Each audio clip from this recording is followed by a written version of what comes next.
कई माह के अंत में कोटा शहर से 6 और कोटा ग्रामीण से 31 जुलाई को सेवानिवृत्त सम्मान के लिए आमंत्रित किया गया है। उनमें से कुछ साथी अपनी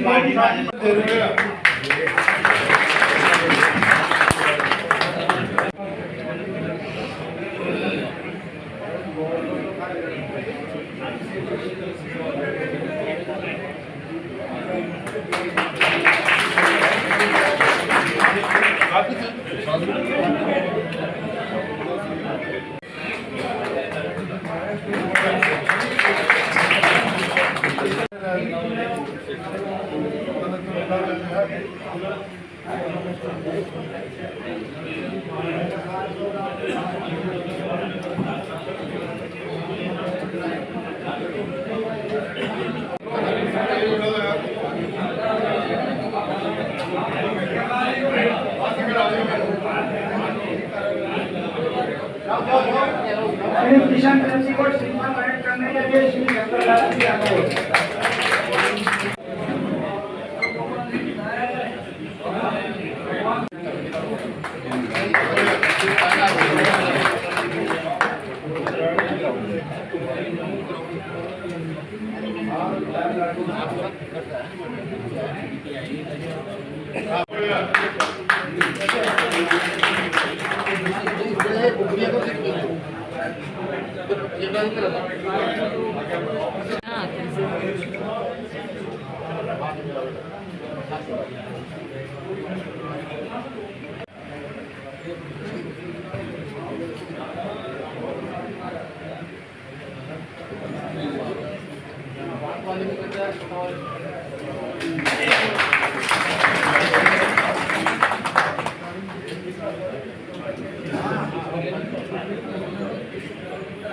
जैसा कि हम खड़े हैं एसपी ऑफिस मीटिंग हॉल में और यहाँ पर सभी सेवानिवृत्त कर्मचारी और अधिकारी जो पुलिस से रिटायर हुए वो सारे यहाँ पर विराजमान हैं और सभी को प्रत्येक माह की अंत में इनका स्वागत किया जाता है कि 31 तारीख को कौन सेवानिवृत्त हो रहा है उसका एक दिन पहले यहाँ पर स्वागत किया जाता है।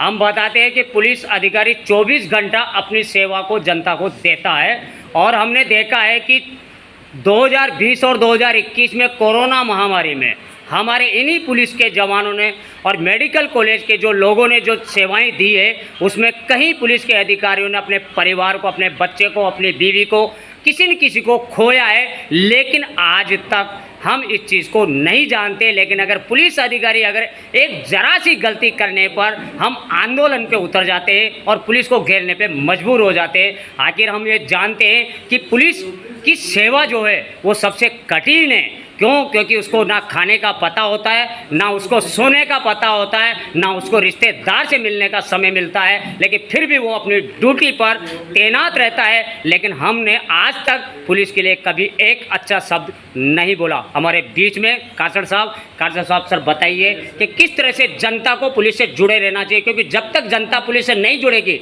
तब तक अपराध को ख़त्म नहीं किया जा सकता। आपस में विश्वास होना चाहिए, आपस में विश्वास होना चाहिए जनता का और पुलिस का, और एक दूसरे से संपर्क में रहना चाहिए, विश्वास करना चाहिए। और जो भी अगर पुलिस को कठिनाई है जनता को समझना चाहिए। इसके अलावा जनता को भी चाहिए कि वो पुलिस का सहयोग करे। और हम जानते हैं सर, बताइए किस तरह से जनता को पुलिस से जुड़ा रहना था, पुलिस को भी किस तरह से जनता का भरोसा जीतना चाहिए। अच्छे व्यवहार से, सदव्यवहार से पुलिस अधिकारी या पुलिस कर्मचारी जनता का दिल जीत सकते हैं। और जनता को भी चाहिए कि पुलिस अधिकारी भी इसी समाज में से निकल करके आते हैं, कोई बाहर से नहीं आते हैं। उनके मन में भी वही संवेदनाएं रहती हैं जो एक सामान्य आदमी के रहती है, लेकिन उसके अनुरूप ही सहयोग करना चाहिए। अपराध की सूचना देनी चाहिए, अपराधी कहीं कोई अपराध कर रहा है तो पुलिस अधिकारी को बताना चाहिए और उसमें रोकथाम के लिए प्रयास करना चाहिए। जी बताइए सर, किस तरह से जनता और पुलिस के बीच में मेल बना रहे ताकि अपन अपराध को, भ्रष्टाचार को ख़त्म करने के लिए राज्य सरकार और जनता की मदद कर सके।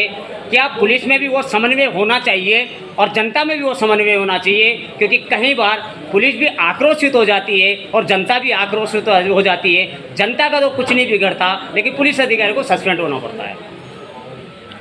जैसा कासट साहब ने कहा कि दोनों को एक दूसरे पर विश्वास करना चाहिए, तो विश्वास ही दोनों के बीच में ब्रिज का काम करेगा और वो विश्वास तब बन सकता है। ये विश्वास जमाने की जिम्मेदारी जनता की नहीं है, विश्वास जमाने की जिम्मेदारी पुलिस अधिकारी की है जिसने वर्दी पहन के सीट पर बैठा है। अगर उसकी कार्रवाई निष्पक्ष है, यदि वो किसी के दबाव में आकर, किसी भी लालच से, दबाव से ऊपर उठ के निष्पक्ष कार्रवाई करेगा तो जनता का स्वतः विश्वास बनेगा। और अगर विश्वास बना तो फिर आप जितनी समस्याएं गिना रहे हैं ये अपने आप धीरे धीरे खत्म हो जाएगी। जनता को क्या मैसेज देना चाहते हैं सर? जनता को ये मैसेज देना चाहते हैं कि जब कभी आप पुलिस की किसी भी कार्रवाई से ये महसूस करें कि ये कार्रवाई निष्पक्ष नहीं है तो उसके खिलाफ बिल्कुल खड़ा होना चाहिए।